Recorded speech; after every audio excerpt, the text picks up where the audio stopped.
Recently we made the video about the ideal laptop for both work and study, the MateBook D15. But today we'll talk about an even more compact model, MateBook D14, that has a smaller diagonal which, despite its smaller size, at some points wins and at some points loses. And now we'll break down all the nuances, what the laptop is capable of, and for whom it suits best. So subscribe if you don't want to miss the news of the techno world with the Lemon channel. Let's get started and happy viewing!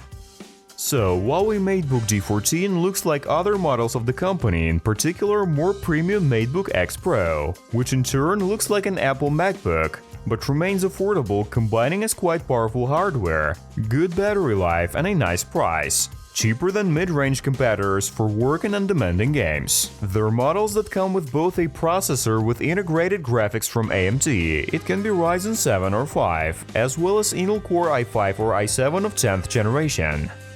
In my case, it's the AMD Ryzen 5 3500U, which means the low frequencies for lower heat output, with a GPU Radeon Vega 8, along with 8GB of RAM and 512GB of memory that's split into separate Windows and data drives. If this is a problem, the storage can be allocated via integrated Windows disk management.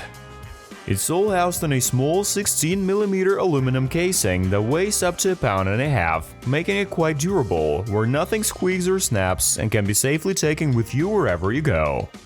The only thing, when using it like this, you should take care about some protection of the screen from erasure by the keyboard. As for colors, the situation here is also similar to MacBooks. The choice is either metallic gray or space gray, which doesn't show fingerprints and streaks and in general is not so easy soiled. However, the MacBook test, which is opening the lid with one hand, Huawei doesn't pass. The older and heavier model also had problems with that, but here you have to hold the lower part because of tight hinges. But they allow you to open the laptop almost 180 degrees, which is convenient if you prefer to watch movies while lying on the couch or to work in this position. It's a pity that the screen is not touch sensitive as in the usual 14-inch model, but that's okay. Talking about the screen, the laptop has 14-inch Full HD metrics with the refresh rate 60Hz and minimal screen bezels, but there's a chin below the screen. I can't say that the screen is anything extraordinary, but for a mid-price laptop the quality is not bad. Brightness reaches 250 nits, which in direct sunlight makes the picture unreadable, but in the shade it will be just fine. The color gamut, according to the sRGB chart, noticeably worse than standard, which affects the pallor of the picture. However, in everyday use is not that critical, except that the laptop is definitely not for color correction. But when you tilt the screen it doesn't fade, and due to thin frames looks modern. However, because of this, they moved the camera from its usual place to a very unusual one, you'll never guess. Right into the keyboard, integrating 1-megapixel camera and an F key, making it a feature of MateBooks. And on the one hand, privacy is certainly a plus, since it's hidden in the case of the laptop when you don't use it. But on the other hand, if you're gonna use it on a daily basis, firstly because of the location, if you start typing, most likely you'll cover more than half of the lens, and secondly, people will look at your chin, which is not critical if you don't use it very often, but for remote work, conferences and other things, it's better to buy a separate webcam. All in all, the keyboard looks fine, cause if you watched the review on D15 where I couldn't understand why the frames on the sides are so huge, and if the size of the keyboard cannot be changed, then why not make a perforation for the speakers there? Which, by the way, are placed on the lower lid anyway. Well, here it looks more or less good, because the keyboard is TKL, in other words, without numpad, and it occupies more than 90% of the available space. The keys are bigger than usual and have the same shape as MacBook ones, which makes it pleasant to touch, and it's difficult to miss the keys, so typing is comfortable, especially considering the backlight, which is not very bright, but it still helps to type in the dark. However, because of this, there's no more room for perforation and the speakers are still on the lower lid. When working at a table, you can still hear something, but when the laptop is on your lap, the sound output is blocked. But to be honest, it's difficult to find any great sounding laptop. It's like a unicorn in the world of technology. The good news is, despite the slim design, it has a 3.5mm jack. So if you're not happy with the sound, you can always switch to good quality headphones.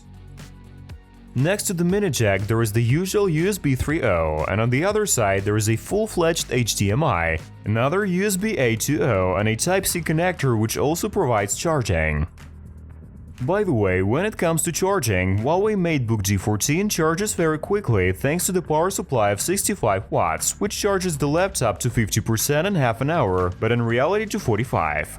To 80% in an hour, and the closer you get to 100, the more charging speed slows down to avoid damaging the battery. Or in general, in the proprietary utility PC Manager, you can turn on the battery life mode, choosing how much to undercharge the battery, which despite the smaller form factor of the laptop compared to the larger MateBook D15 has a higher battery capacity of 56 watt-hours instead of 42, which according to Huawei provides 10 hours of work without recharging. But of course it depends on the workload. During watching movies, the laptop lasted 8 hours and 10 minutes. But when typing with screen brightness at half, battery life increases to 13 hours, and that's more than enough for the whole studying or working day, considering also the possibility to recharge from any Type-C charger if necessary. One more interesting thing here is a unique chip ecosystem Huawei share. That's when you can hold the phone of the same company to the mark on the laptop, and the devices will create a connection via Wi-Fi through which you can share data, broadcast screen images, and even manage your phone from your laptop, which is very convenient when you need something to transfer through the air, record screen, and other things. Given that Huawei is working on improvements. But since Huawei doesn't have Google services, this thing can be not that useful. Another amazing feature of the MateBook D14 is that it boots up almost instantly. And all thanks to the Windows Hello fingerprint scanner built into the power button, which immediately reads the fingerprint, compares it to what's in the system, and boots to the desktop, and you don't need to enter the password. Yeah, there are scanners in other laptops, but on the ones we had in our tests and reviews, you can find them on our channel, you had to press the power button twice. The first time to start the laptop and the second time to unlock it.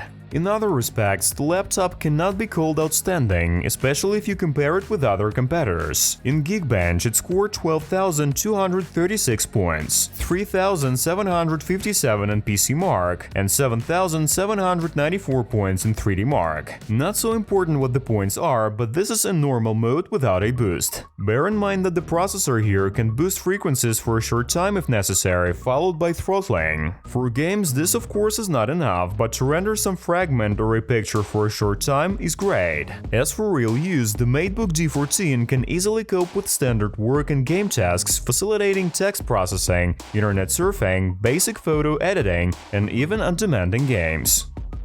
It's certainly not a gaming laptop, so don't expect anything impossible from it. But to distract and kill time without being tied to a specific place, it will be helpful. The first one is gonna be CSGO. With minimal graphic settings and Full HD resolution, it provides about 30 FPS with freezes and slumps to 15, which may be okay for the story games, but for the multiplayer shooter against other gamers where cybersportsmen buy 240Hz monitors just to increase their aim by milliseconds, it's definitely not enough. Therefore, you can lower the resolution to the standard HD, that is 720p, and play at 40 and even 60 FPS. At minimum settings, the picture, to put it mildly, is not very good, but lags disappear. But for example, the Valorant, a sort of mixture of Overwatch and CS on the same low settings with Full HD resolution, gives 50-60 FPS, with a boost to 70 in unloaded locations. If we talk about other multiplayer shooters, but not FPS ones, Fortnite comes to mind immediately, which you asked me to add to tests. Well, at low settings it's quite comfortable to play at 60 FPS, and even it seems that the game could do better, because 60 is the limit, so is the 60Hz screen refresh rate. Just like in Minecraft, I haven't played it for ages, but it hasn't changed a bit. The same cubic can hold stable 60 FPS at manual settings, but with particles, standard resolution and other stuff. Among other multiplayer games, I want to mention the Rocket League, which shows 40 FPS at low settings, which is basically also acceptable, especially if you use a gamepad, but you can also use the keyboard, it's up to you. Well, if you turn to the offline classics like GTA 5, which because of the leaks, the new part will play in a couple of years at least. You can see at maximum settings about 60 FPS, so you can play it with comfort. And given that the laptop has never been positioned as a gaming one, it's primarily lightweight and portable PC for studies, work and enjoyable leisure no matter where you are. And you can even run some modern multiplayer games or almost all indies, among which at times they're real gems. And here they run just perfect. To sum it up, it's a perfectly made laptop both in weight, size and performance, which is able to run even games, and for the rest it is enough for free. An impressive battery life of more than 10 hours of typing with a sweet price, which makes it a perfect typewriter or a laptop for everyday life, with watching movies and TV shows, surfing the internet and carrying it anywhere. Some people of course are not gonna like the screen size, but then you can watch the review of the 15-inch version also on this channel. And in the rest, Huawei again produced a non-perfect but quite good laptop for its price, which can compete with more expensive models, which is ideal for work, for study or for everyday use. And that's it for today. Thanks for watching until the end. Don't forget to subscribe to the channel so you don't miss out new videos. See you soon and bye!